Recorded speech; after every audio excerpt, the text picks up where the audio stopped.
सबैलाई नमस्ते। मेरो नाम चाहिँ मनोज। म तपाईँलाई आज के सिकाउन चाहन्छु भने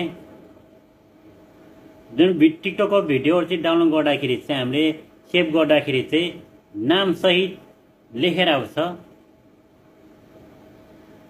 अनि त्यो नाम नआउने गरी कसरी भिडियो डाउनलोड गर्ने भन्ने बारेमा चाहिँ म सिकाउन चाहन्छु।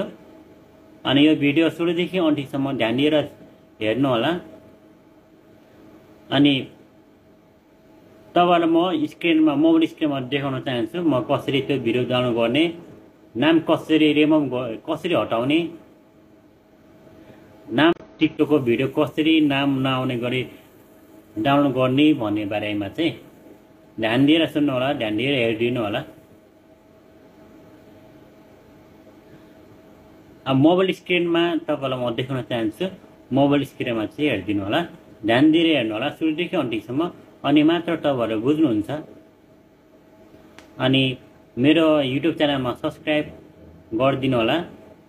सब्स्क्राइब गरिसकेपछि फेरि त्यसमै क्लिक गरेर त्यो अल भनेर एउटा घण्टी चिन्ह आउँछ, त्यहाँ पनि क्लिक गर्नु होला। अनि त्यो अलमा चाहिँ क्लिक गरेर भिडियो हेर्नेतिर सुरु लाग्नु होला। आउनुहोस् अब मोबाइल स्क्रिन हामी मोबाइल स्क्रिनमा आइसकेका छौँ। मोबाइल स्क्रिनमा आइसकेपछि पहिलो कुरा हामीले टिकटक ओपन गरौँ। टिकटक ओपन गरिसकेपछि हामीले एउटा भिडियो चोइस गरौँ। यो अंश वर्माको भिडियो छ। हामीले यो भिडियो डाउनलोड गर्नको लागि चाहिँ हामी जुन अघि भने जस्तै एउटा नाम हुन्छ, यो नाम छ, यो नाम हामीले सेभ गर्दाखेरि डाउनलोड गर्दाखेरि नाम सहित डाउनलोड हुन्छ, नाम चाहिँ सेभ हुन्छ भिडियो चाहिँ होइन। त्यो नाम हटाउने गरी नाम नआउने गरी चाहिँ कसरी डाउनलोड गर्ने भन्नेमा चाहिँ यहाँ ध्यान दिएर हेर्नु होला। पहिलो कुरा हामीले यो भिडियो आइसकेपछि भिडियोको शेयर बटनमा जाऊँ। शेयर बटनमा गइसकेपछि हामीले चाहिँ एउटा 3 डट भएको यो अर्डर भनेर लेखेको छ, त्यहाँ हामी क्लिक गरौँ। यहाँ क्लिक गरिसकेपछि यहाँ कपी भनेर लेखेको छ, हामीले चाहिँ कपी गर्नुपर्छ। यहाँ कपी गरौँ। कपी गरिसकेपछि हामीले चाहिँ एउटा प्ले स्टोर भन्ने एउटा एप छ, हामी त्यहाँ जानुपर्छ। प्ले स्टोरमा गइसकेपछि हामीले चाहिँ त्यहाँबाट 3 मिनेट भनेर लेखेको छ, मैले चाहिँ यहाँ अलरेडी लेखेर राखेको छु, सेभ गरेर राखेको छु। मैले त्यहाँ क्लिक गर्छु। यहाँ क्लिक गरिसकेपछि विभिन्न फोल्डरहरू फङ्सनहरू आइरहेको छ। हामीले चाहिँ यो मध्येमा एउटा छान्नु पर्ने हुन्छ।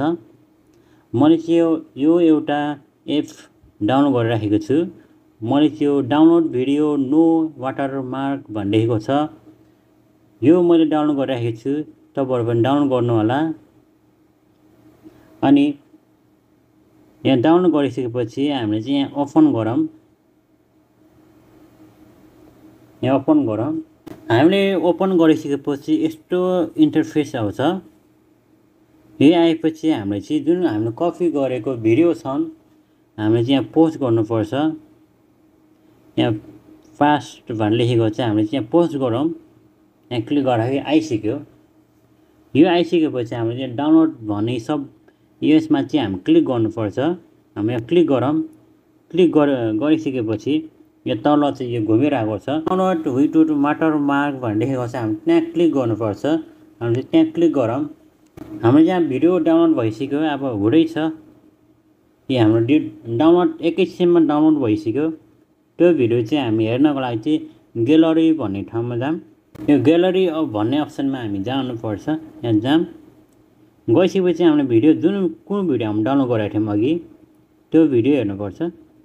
अघि हामीले भिडियो डाउनलोड गरेको भिडियो यहाँ छ, यहाँ देख्न सक्नुहुन्छ। यहाँ कुनै पनि नामहरू छैन। यहाँनिर जुन हामीले भिडियो सेभ गर्दाखेरि डाउनलोड गर्दाखेरि यहाँ नाम सहित लेखेर आउँछ नि त, त्यो नाम अहिले यहाँ छैन। मैले भिडियो डाउनलोड गर्दाखेरि यहाँ नाम हटिसक्यो, तर सिर्फ भिडियो मात्र आएको छ।